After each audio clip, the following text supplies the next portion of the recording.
us were clapped by it, including the one that was just killing it. One of my friends that was just like, she used to slap everybody, right? Yeah. And Mrs. Peth is now telling us, this is going to finally reflect in your results, okay? And my response was agitation with her rubbing it in my face. I had to tell you that story. God has been using it over and over and over again, but I have been lazy to share that story because my stories and they're just so into it. And there's a lot that I have to share here. So yeah, whatever. I finally shared it. And when the Lord gave me understanding pertaining that situation in school, when I was in grade 10, I was like, this is how they feel. Mrs. Petha, you're putting me on the brink. You're putting me on the brink like my toes. You're putting me on the brink like the toes that are on my shoes. I passed with magna cum laude at varsity. You're putting me on the brink. But it's just my general tone. Yeah. The Lord has been showing me that a lot of these people that belong to the occult Bout that are whatnot, they've been getting away with murder for so long that those who have been rebuking them, I being among them, are pretty much their Mrs. Pathers. Do you understand? Yeah.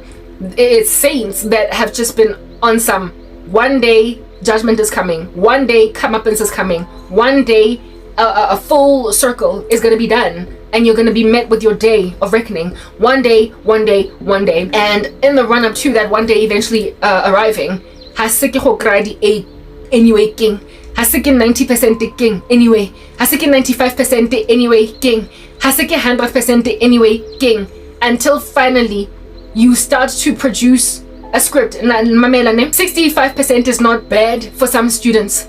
Mara, when you are just used to soaring, killing it, in comparison to everybody else, you're gonna feel the pinch. You're gonna know that I got 65, it's a pass, and some people would basically kill to have this mark, but not me, not Karabo, not Pinky or whatever might be a made-up name of some other friend of mine.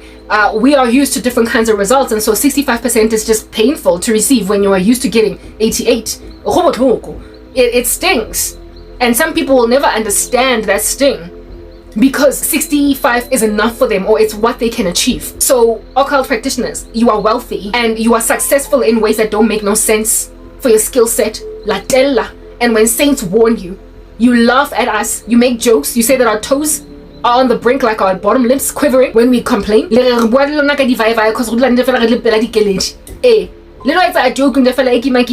we keep on teaching, standing in front of classrooms, awarding you understanding. Lenient with leg room, giving you the gospel, just like Mrs. Petha let us sit anywhere with blessing. You don't take this as a privilege and honor that in this class you get to sit wherever you want to sit. You're not subjugated to the draconian rules of sit there of other teachers. With that leg room, you don't appreciate the freedom you've been given to basically make the right decisions, and you play around with it. Yeah, well, you've been given time. It's written in God's word that he is slow to anger and abounding in steadfast love, not willing that anybody should perish, but that all should come to a knowledge of him. You've just been left to do strange things for a while, and God has been calling you gently. God has been calling you with peace. God has been calling you with meekness and with lowliness. But now he's calling you with an iron fist and a rod. He has been lenient and gentle with you. I also used that analogy the other day of that woman that busted us and we were annoyed that when we were not supposed to be jewelry. Yeah, when you are at the height of entitlement to act like a barbarian, you will treat Mrs. Petha like she ain't Jack, and you will laugh at her every time you get your exam script and you've got 95%. Yeah, but the day finally arrives when Mrs. Petha is awarded her day in court, where she will see that student Omo Borang at the back of the class buzzing like a bee, irritating everybody, causing a bunch of hysteria in the room. That preposterous baboon that is the bane of everybody's existence. Finally, Utwatola 62%, and it's on a sliding scale. Do you understand? It's on a downward trajectory, because next time it's going to be 58%, and then the time after that it's going to be 30%, and then the time after that you're going to fail altogether for being absent from the exam. You're not even going to be able to pitch up for your day to rock up more life thing. To be a dad, to be a husband, a wife, because God will just take you out altogether, knock you out of the earth, and you will finally endure eternal consequences for your actions. The 65% is indeed, frankly, quite the equivalent, the tantamount of the judgment that you get here on earth, but it's not yet the final judgment. It's not, like I said earlier, the judgment with a capital T. It is some kind of preliminary or some kind of peri-mortem wound on your body in your first death, where you still have an opportunity to make like Lazarus and come forth and live, because God has given you the gospel and you've responded.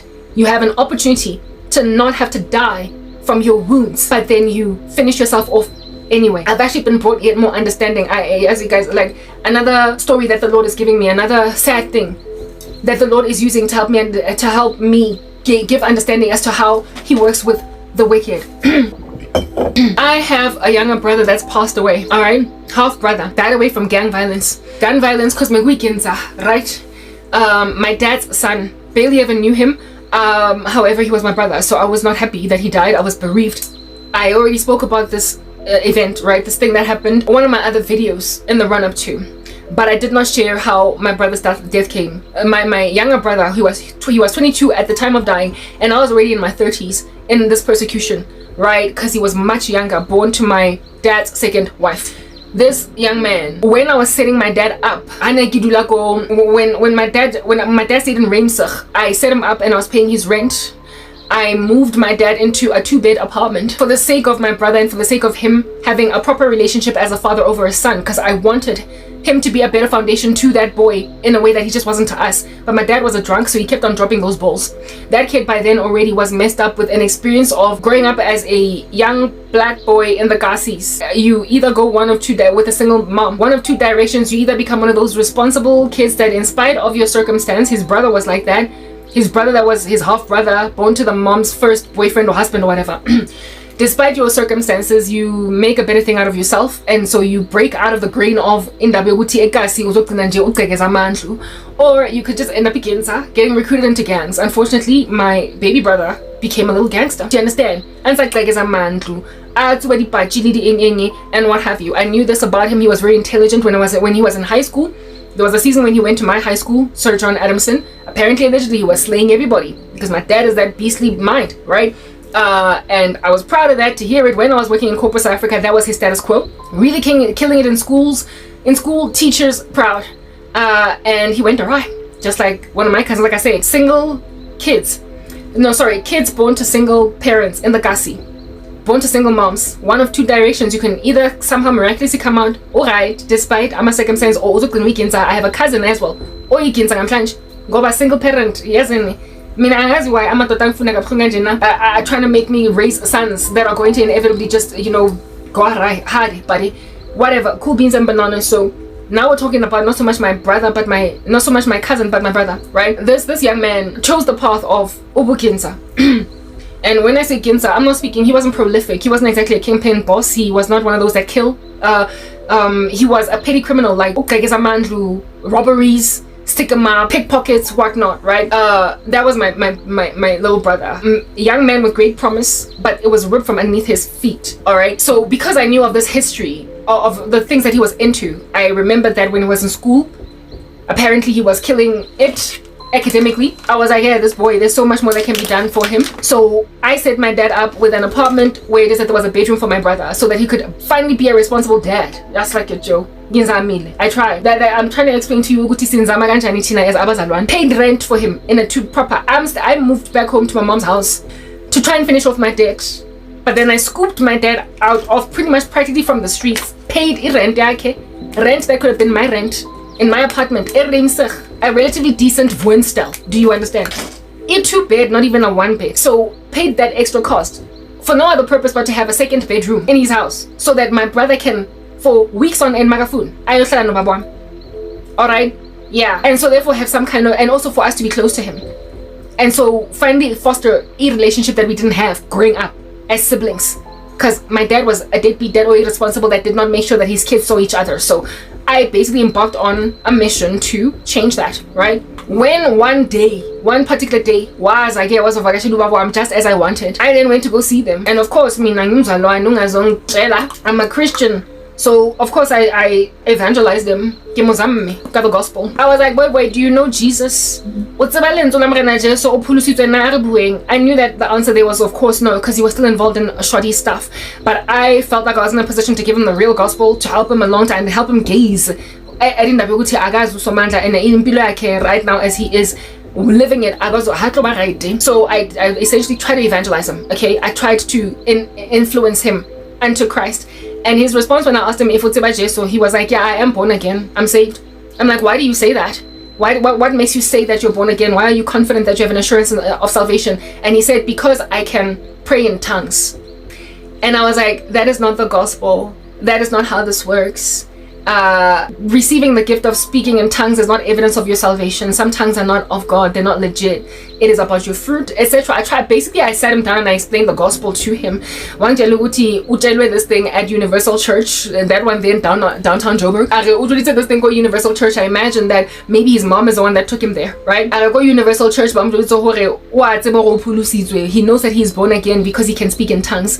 That's why I get y'all in these churches, like, y'all need to just study the word of God, be Berean, and so therefore know when to walk out of a church when they start speaking some things. All right, anyway, whatever. So I tried to uproot this doctrine out of him, and throughout that particular weekend, and he appeared responsive. At some point, he was reading the Bible in his bedroom, whatnot, type setup thing.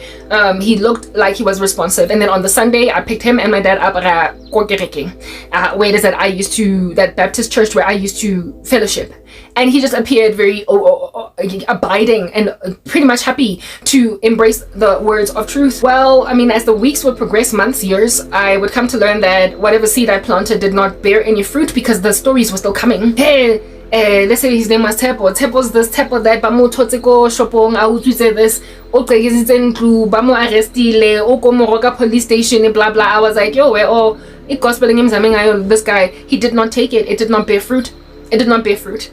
I tried, all right, and never again got an opportunity to keep on trying to evangelize him because, I lost everything. I lost a job, I lost respect, love, mercy. My dad went awry, everybody went awry on me, and when then I was suffering, I had my own nonsense to deal with. I didn't have time to then focus on discipling him, and even then he needed a man to disciple him, but I thought that I was going to be the first route to sort of kind of, I tried to disciple when I was still employed and able therefore to take care of me and many other people. When then I lost everything, I could only focus on taking care of that I don't get killed by these harsh conditions. All right.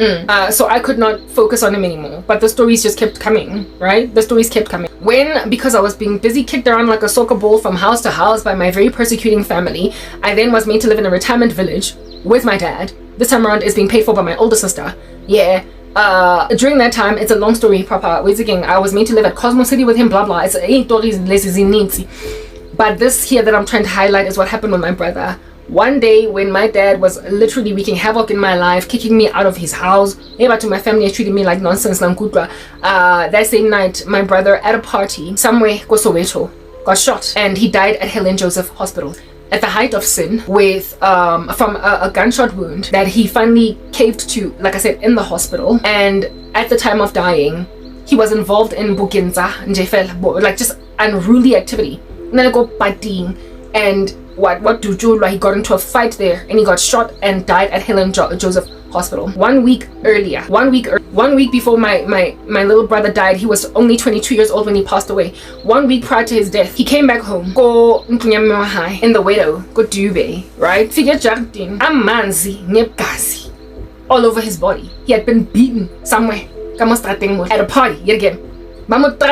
He got into a fight or figure Jardin, Epsugunje, he lived go the back of his mom's house, right? Because he needed to be dressed. His wounds needed to be dressed by people who care for him. So his mom and his grandmother.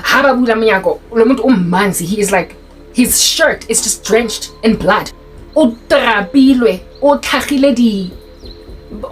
like his body, you could tell either ngomese or or something just like they can cut. He was cut and drenched in blood and got dressed by his grandmother and his mother. On some table, get your act together, one day you're gonna end up dead. Get your act together, one day you can't carry on with this life, you can't carry on. He's like, yeah, okay ma, whatever, yeah, okay, sharp. Yeah,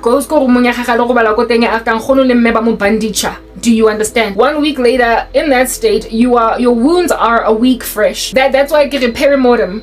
You know how there are some dead bodies that are found at the scene of a crime or whatever, and then forensics are able to say with success, based on the observation of the wounds, that these here wounds are perimortem, while these are postmortem. because of the coagulation of the blood, because of how a scar tissue that has gathered around the wound, to evidence therefore how long this wound has been here for. Therefore it not being responsible for that which killed this person finally. This person did not succumb to these wounds. They were here before this person died. My brother had a whole bunch of not necessarily perimortem wounds, but maybe perimortem, but wounds that he had on that was basically still with bandages and like the plaster on them. Do you understand? From literally 1 week earlier. 1 week earlier, he was cut, bandage over here, patched. Bandage over here, patched, scar, plaster, Cincinnati blue eye, visibly, and he went partying in that state. Probably ouchie. He was probably ouchie when he was being hugged. Oh no, don't touch me there, boy, I'm broken. Oh, don't touch there. He was ouchie, and yet he went partying. He was supposed to recuperate. Come on, don't go to the party at least for a month, dog. Because right now, all compromised, clearly.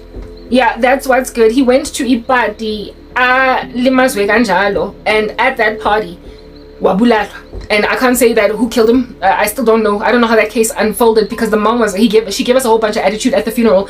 Ingatitina, we participated in the mutiny against the son. Honey, you married Inja Ibobi Ehobulang that was irresponsible to all the wives. All of us as kids were abandoned by him. My mom and you. No, too. Bafazi, Bakona. You all both didn't get maintenance. You both didn't have the kids taken care of. So our absence in your son's life is not because of us. It's because of your ex-husband. So and I think Tina, we were not there for our baby brother. We were not his mother. We were siblings too. And siblings are subjugated to the tyranny of their irresponsible parents. But she gave us that kind of attitude on some old little now that he lifu. We a woman. Y'all did not even make an effort to make sure that Siabonana, and we didn't. My sister and I did not go out of our way to avoid him. The party here that's responsible for all that lack of connectivity between us all is this man that is your ex-husband with my mom. That's responsible for why abantwana benu bangazani. So ngicela ungasiningezi attitude at the funeral. Anyway, whatever.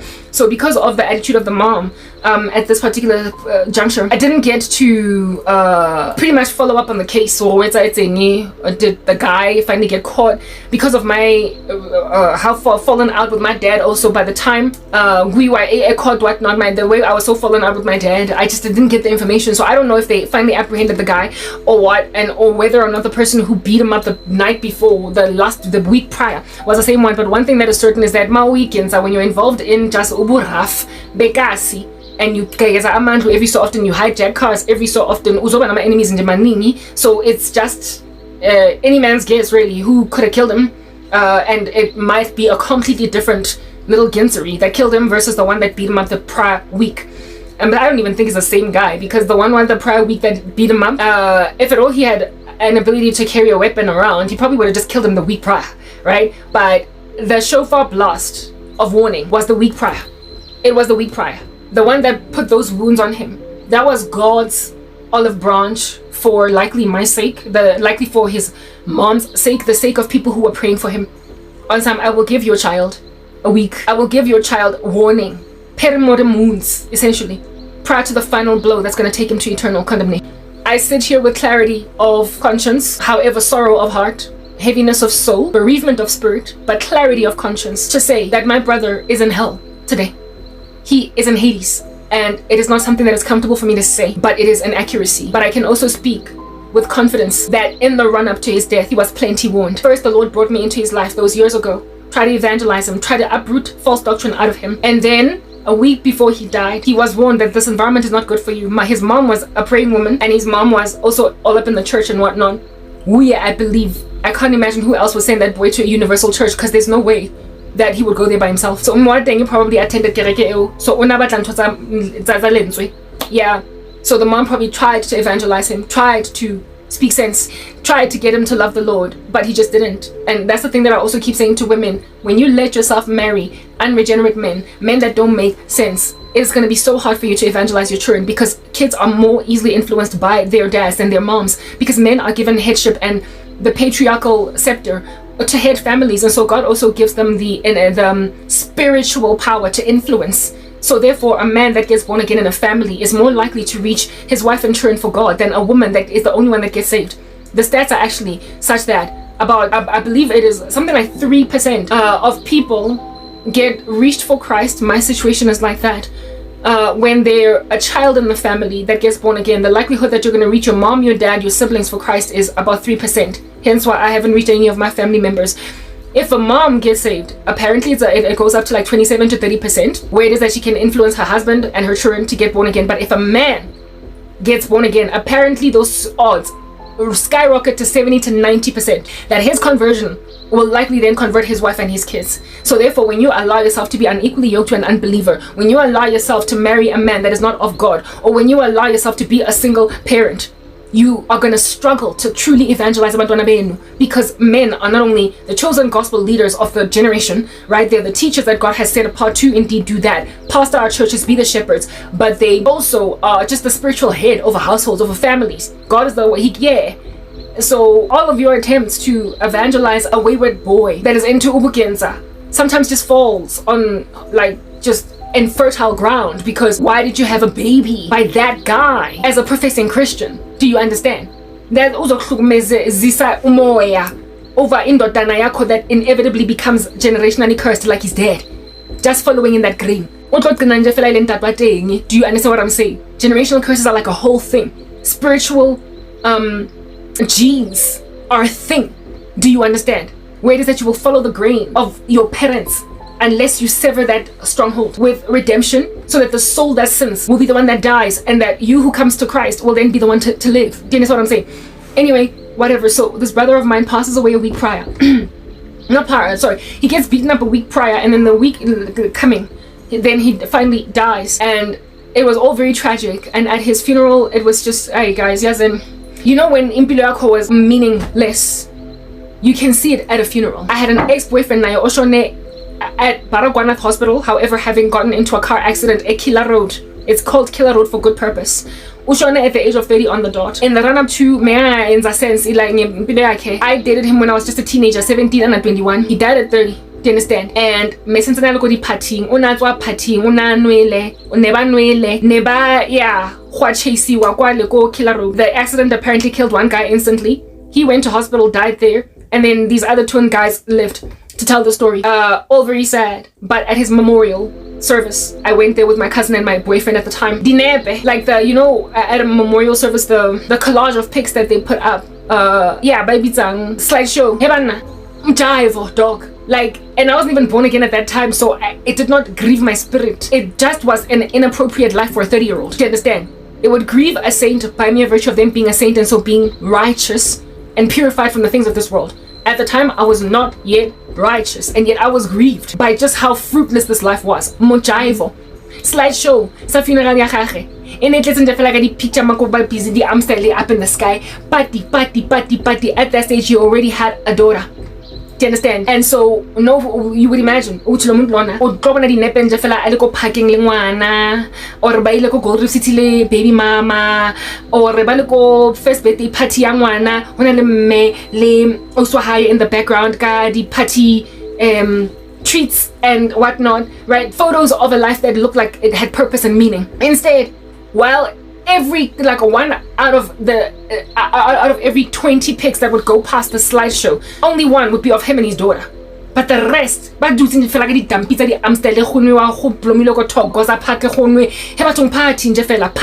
This guy was 30. Just a party. And I remember thinking, yo, why didn't the mom vet this? Why didn't the sister, the younger sister, vet this slideshow? Why didn't the other drunks to do the slideshow? Because it was embarrassing. It was embarrassing that at some point when you are looking at the photos of this guy, go to slideshow, oko partying and nowhere but. And he was also, I mean, my ex was not exactly the biggest guy. He had been maintaining buskroni. You could see he never filled out. He never eventually walked in bunna. 21, 22. Yeah, he was still looking like that, except kind of finished off. Very handsome guy. Barely could you see all that. Yeah, he was shorter than me. That's what's good, because back in the day, but y'all, not by choice, just because it's a crash, I have it. Whatever. That guys, that ex of mine's memorial is pretty much similar to what my brother's funeral was like. My ex's funeral was just like any other regular funeral. It was held Regina Mundi Rockville. any other young person's funeral, when they pass away, at the end, after tears, get jive and J, debauchery. Yeah, Mara, the memorial service was the one that basically showed me how meaningless people's lives are sometimes in the end. That is presented and my brother, memorial service, I went to the funeral.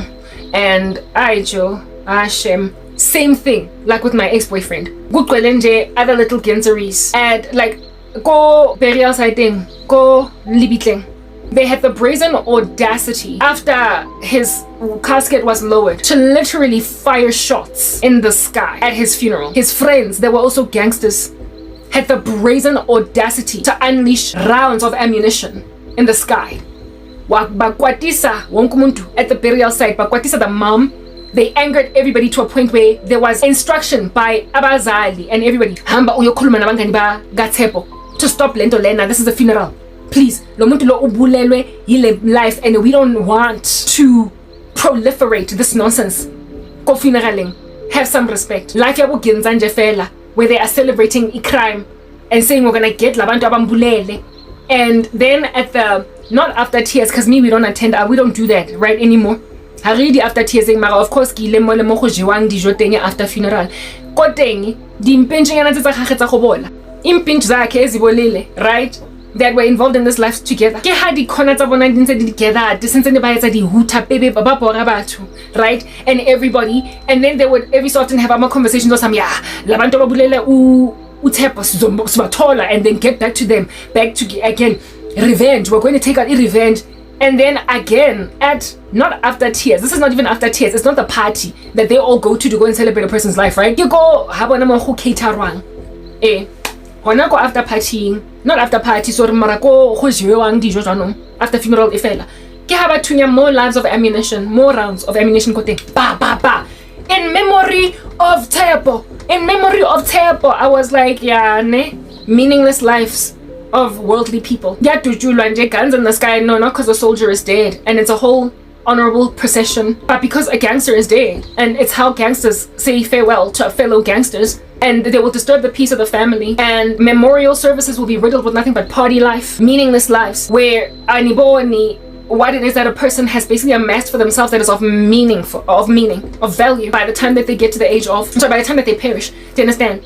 And those who are sitting there to pay their respects are wagging their heads on some kantino muntu megapilin bilonjani. Yeah, ndefela to pass the event as a formality, like to just get this out the way. We of course attended these events, mara it was shameful to see. It was shameful. Do you understand?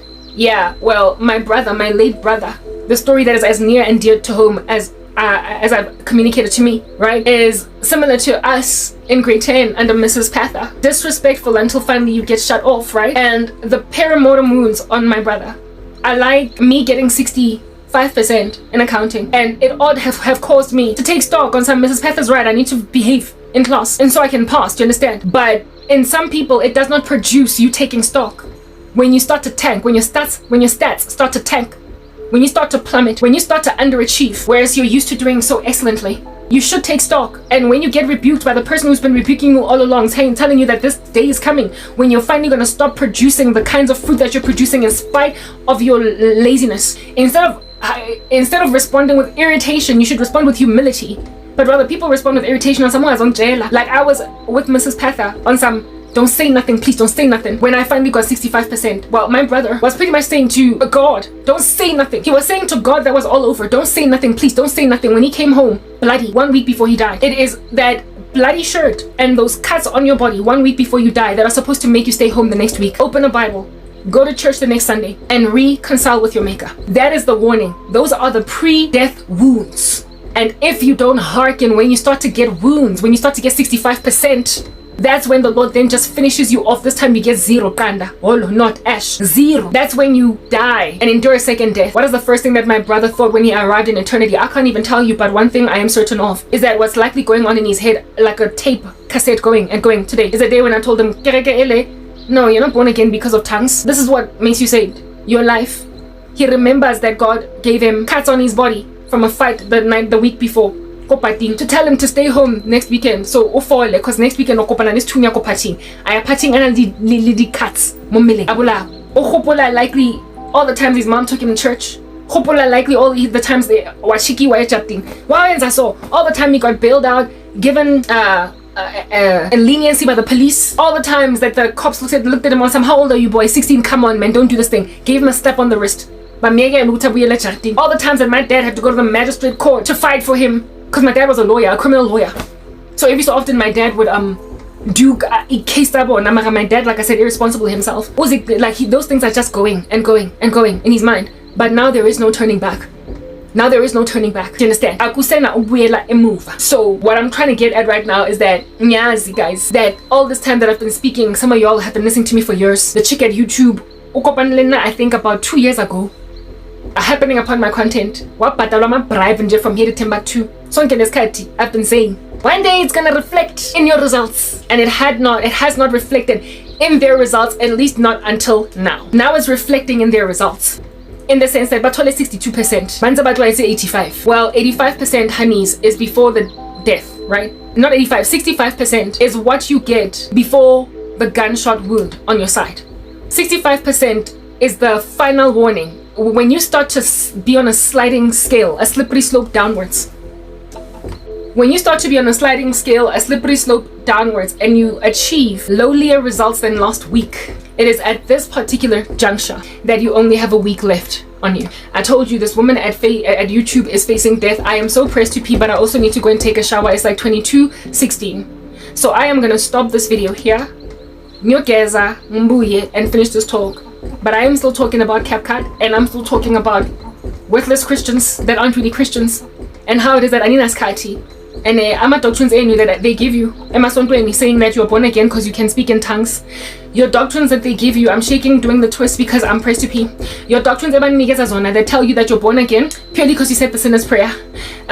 Being comforted in your insanity, telling you to over right when you're not. I read from the unrighteous branch from Jeremiah 23 the other day, where it is that they tell people you're fine, you're going to be okay when you're not okay. False prophets out there lying to you, telling you that you're redeemed. Able to tell yourself that because you have a YouTube channel where you do the work of the Lord, you must therefore be born again. Understand? Just like CapCut, just like ByteDance, this thing ain't telang. 1997 yeah, this thing ain't telang. How do you, like I said, eat an elephant one piece at a time? One little piece at a time. Do you understand what I'm saying? Yeah. Do not look at how long it takes for prophecy to be fulfilled. They finally fall. My God is a God of process and a God of providence. And so therefore, Dinkana got to be picked away at. And God knows how to bring down umuntu that stubborn thing and spice kelem. The Lord knows how to bring such structures down. And I'm out here letting you know that now that you are sitting on 63%, because clearly that's what's going on. The chick at YouTube, pregnant, umiti, agazi kutuba no baby daddy. Chopper that ukhatetse kononzo patalwa. Ndi bribe ke banna baling stubborn that she is aware. Karabo will never capitulate, so please stop trying. Mara seko mo patalaking. She's at 60%. Unanza tola 99. And like Miss Petha, she's irritated when I say these things because she's saying in her heart, don't say nothing, ma'am. Don't say nothing, please. Don't rub it in my face. But if I don't rub it in my face, next week you will be dead, like my brother. Next week there'll be a gunshot wound on your side, and not just a what do they call these cuts? A flesh wound, not just a flesh wound in Jefela that merely sliced you, gave you a Nike tick-looking scar. But you live. This time around, you've got a fatal wound. You are literally bleeding out, boy. Okay. So when you tell me don't say nothing, really? Like my brother. Before you died, what were you thinking? What was happening around your life? Let me go bath, boy.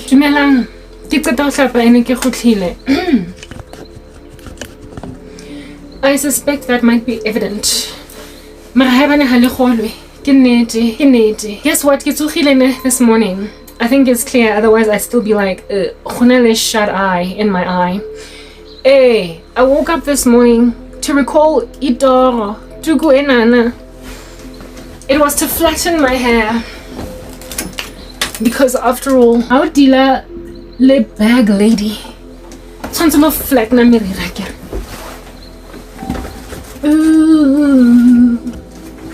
Hey, where did this thing fall? It's just like, whoa. Like, please, just get an order. Alright. Guys. I'm gonna carry on from where I left off. Y'all know I can do that well. this morning, only these green pills, ne? Back in the day, or maybe recently. Hi man, where's this thing? As an nkatele, T. The katese huti. Khati. Gaga hetimulai. Chew. Khati. Eka plastic na. Anare, itong iluda ha botlhoko hakana. Nna ha ke nana ka nna ntse ke batla le dintho. Mama strutting. Re tla bona later ha se re phutha mo. Ho fedile se ke tla bona. I had a dream, yo. Ke lo re le dintwa tsa go occulting. Baba shebile YouTube channel yaka, the new one, the only audience I have. Ba sa etseng sense bang mametseng ka tsebenyana ele ya go bola, ya go tawa, ya Satan. Ke ha la hopela dipilisi tse tsa back in the day. Those pills from back in the day. I say back in the day because ke di tsene but maybe they're still in your closet. They're still in your bathroom cabinet. Angazi. It's a green. La di green like this, like this green over here. I'm sure it's covered by my scripture of the day. That green, whatever. Either way, you'll still be able to see it through the scripture swinging or bouncing. Green yana ejana. Dipilisi tsa elene. Nele tsa headache. Ke lorile this chick. Hey, gathola ntwene ke batla. Ke lorile this chick wa ko YouTube. Afa banna ba bangata ke tsebe go ba ikae la nkutlwa. Giving these crazy men dipilisi tseo tsa tlhogo tsa from back in the day. God showing me hore that's how she hands out your ministry. Like they're pills in a plastic and offer one after the other. Over text like WhatsApp or something. She's gone live. Because she cannot tell them, she cannot download. I already told you earlier, she can't download it and then give it to them while it's still privatized because it's just too much work. So she's told them every time when she's got something new, I'll send you a WhatsApp and then you'll have to go to your YouTube channel. And the Lord shows me that her sending this WhatsApp is like her giving them dipilisi one after the other. One second. Hi guys, I try to correct the angle of my camera. It's shaky, but whatever, it's still doing what it needs to do. Her giving these guys these pills and them taking them. I then wake up, asking God, yo, what's with the dipilisi that are back in the day? Why those ones? And the Lord was like, precisely because they've got a headache. But headache and dipilisi green in particular because they are jealous, not just the women, but because that's what happens when people are in the world lost and they are dealing with Christians. Deep down inside, it's an envy, a covetousness over that which the saints have that you have rejected. It's like the devil, his hatred of the human race. The way woo, yes, I need to like below my nose. The way that he out here scratching us, putting us in a cockpit. He's a sumo wrestler. It is for no other reason than the fact that he is low-key deep down inside, at the very foundation of the matter, covetous of the human race's possibility to be restored to God, and the fact that upon embracing him, they don't have to endure an inevitable judgment like the devil will endure, that inevitable judgment, the judgment of which is the lake of fire, just burning forever and ever with no reprieve, day and night. There is no rest for you. That is what the devil is facing. He is judged, and Hannah shot at entering God's rest. So his response is to basically blaspheme. It's written in God's word in, I believe, the book of Daniel 12, that, or is it Revelation 12? Daniel 7 and Revelation 12. I stand corrected, but that these entities, these fallen ones, they blaspheme those who are in heaven and they revile the name. They accuse all the brethren that is cast out, that made war with the saints and overcame them. All that he can do is blaspheme the legions of heaven and their God. Yeah, because what else can you do? He comes from heaven. He comes from being doted over, from being loved. He comes from being embraced and accepted, and then he fell out, and now he doesn't have a shot at recovery. So all he can do is afflict the human race, but he afflicts us precisely because he doesn't have that which we have. Think about angels, non-fallen, holy angels. They don't have that kind of ugly relationship with us. They love us, they have our back, they cater to us, they are charged concerning us. Theirs is to basically minister on the earth at the instruction of God within their willingness, lovingly, as they are working for a God that also has loved them, a God that also has doted over them. My mom has a favoritism problem. And I'm not that girl. And when you are not loved or not wanted as much as other people, you will ask yourself, what is wrong with me? Not only that, you will low-key covet how it is, or be sorrowful, all right, over how it is that other people that ought to be getting the same treatment as you are rather receiving favorable treatment, and it'll eat you inside, because who is your creator? Who is your originator? Who is this person that brought you into this world? The very one that is unfair, partial, treating one sibling better than another, or two siblings better than another. I experienced that, and especially with my little sister. When she was born, I kept on saying when she was in the belly of my mom, I'm pretty sure that you are carrying in your belly. You're not going to treat this child like that. Just you wait and see. I used to say that to her as a teenager, and she would be like, before my sister was born, my baby sister, even before she was conceived, I was like, I know how because you treat me differently from my older sister. And she was like, "Hi Suga, you're speaking nonsense. And I happy your older sister I get why you compare, because you're not even in the same household. Because when my sister was 16, she already moved to Italy. So the chunk of my teenage years, I was kind of alone in the house. So every time I would use my older sister as a barometer to let my mom know that you're unfair. She would be like,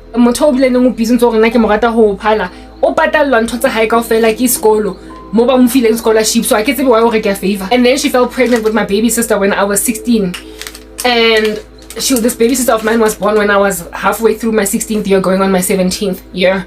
She fell pregnant with my baby sister when I think I was at the end of my whatever. She was born she wasn't born in 2001. I was in grade 11, sorry, in 2001, and I was turning 17. All right, yeah. So she fell pregnant with my baby sister then when she was 16, when I was 16. So yeah.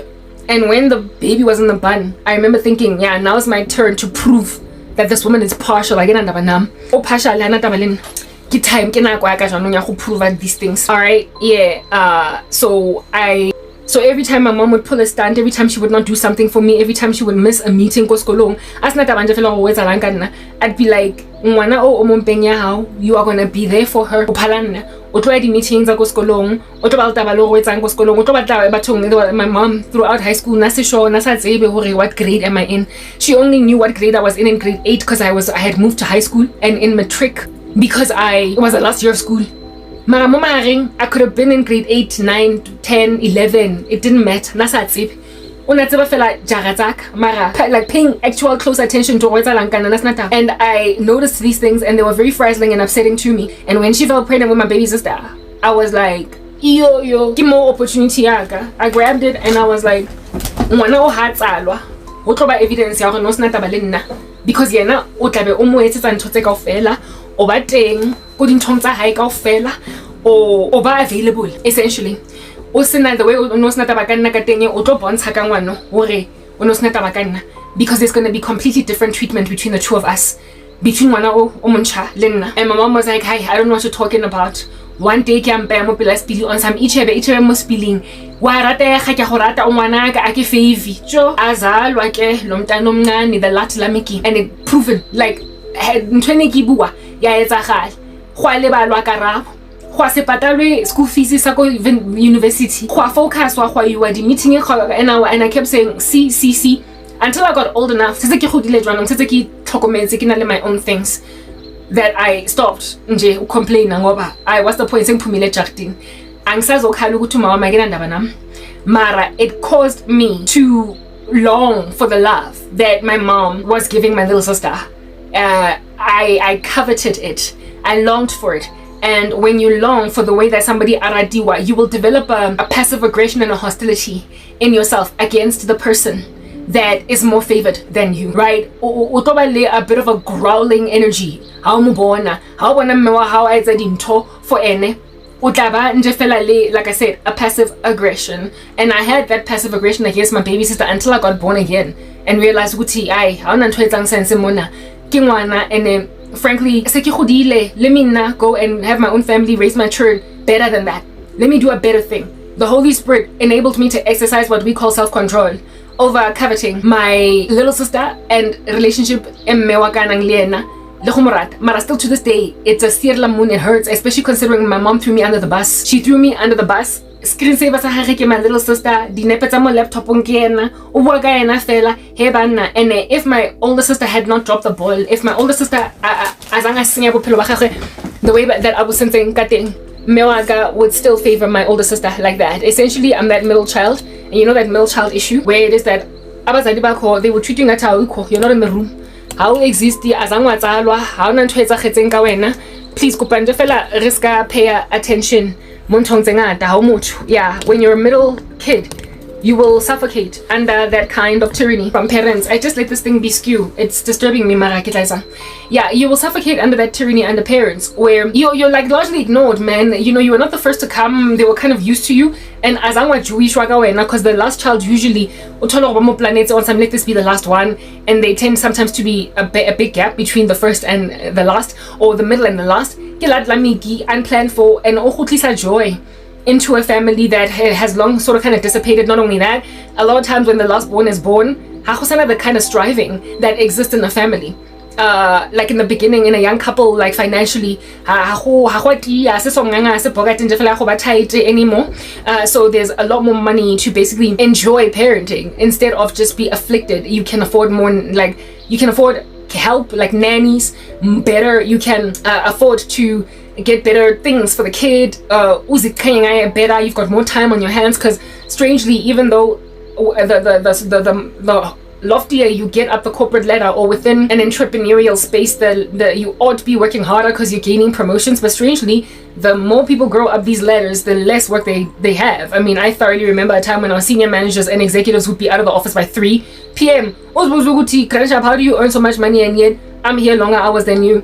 I guess they've done the time. They just get people reporting into them what's going on and they oversee.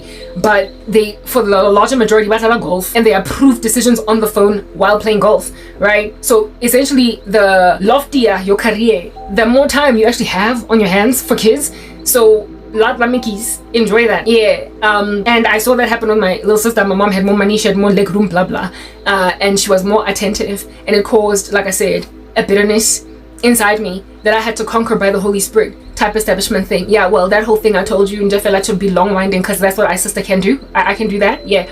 To help you understand the words even though God is not partial, he's not a man, sorry, he's not a respecter of persons. He does not show favoritism. He does award favor to his saints in the sense that if you are his disciple, you will certainly have one up on the rest of the world. But he is not partial. He is not partial. He's not a respecter of persons. But human beings are, however, that tendency towards coveting the love of your creator, your maker, your mom, your dad. Yeah. It dwells in every lost progeny, every lost offspring. And if you're not being doted over, if you're not being showered with affection, if you're not being focused on, if your results are not awaited with bated breath by your parents after they give your report card because they're that careful for your performance, if your mom or your dad just don't care, but they care for some other child, some other person. Yes, I could listen. My mom, like the way Jeff and listened towards me, there was even a stranger girl that came to live with Hesu. Then my mom favored above me. I wanted to move back home, and she was like, "No, I'm like, what the heck?" Like, yeah, this chick. She eventually kicked this chick out because type establishment thing that caused her to be taken off. Only then could I return home. But I remember thinking, you're thoroughly telling me that you don't want me coming back home because there's already too many children in the house. That kid is not even your biological child. I've had that happen to me. Earthly parents have got that era, right, where they abandon kids for no other reason than the fact that however, if the Lord throws you out on a curb, if he kicks you to the curb, if he puts you out on what you call a limb, if the Lord abandons you, honey, it is not because God is into forsaking children just the way that parents actually let go of the middle kid and favor the firstborn child or the lost kid. No, he has cast you out because you have rebelled against his precepts. You have turned your face against him. Nothing impure, nothing unholy can be in his grill. However, the feelings that people, that I guess beings, created beings, have pertaining their parent or their originator are pretty much ubiquitous, and Satan covets or envies the human race because of the fact that his creator, his maker, wants nothing to do with him. He's been cast out, and he's taking it out by doing what? Laparing us. By doing what? Ravazaring us. By doing what? Punching us. Uppercut, Kung Fu, Bruce Lee. Doing what? Killing us. Doing what? Making the world resent us, loathe us, want nothing to do with us. Mar, when you look at Usatan, grab a magnifying glass, careful speculation, careful interrogation. When you do that, when you look very closely under a microscope, you will discover why you will find out, right? Unlike my mom, who had no reason to treat me like this. I already told you stories about teachers. I thought teachers would convince her that your daughter's great, but she still didn't even know what grade I was in grade 10. Type establishment thing. Because she suffered from postpartum depression and a whole bunch of things, and there was a lot of sorrow going on in her life during the time when I was growing up, so she just took it out on me. And she never seemed to recover either. Still to this day, it's still a thing in 2025, and I'm 40 now, alright? Yeah, that's what's good. Mara, like I said, with me, there was nothing to account for why mina ngingathandwa as much. Do you understand? Whereas with Satan, you can see why he was cast out. Now, these guys, it's green. Green is jealous, right? It represents jealousy. In my dreams, it's always jealousy, just in the same way that in waking life, it's jealousy. It's the way that I relate to the color green that then the Lord communicates it to me. It's not that technical, all right? It's not about some dream journal, just the fact that that's how I see jealousy, as green, because that's what the world teaches it as, right? Yeah, I see these green pills, mara, from back in the day, they're headache tablets, right? And the headache tablets, it's a thing. You can only take them. It's like pain stop, man. Pain stop, when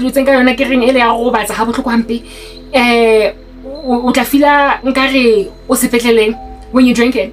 Yeah, when I was good, that's a story that I did about the vomiting and the painkillers that I took. And then the migraine combined with the pain stop made me vomit for hours on end. Yeah, that story that I told you. Yeah, those pills, still it's a green.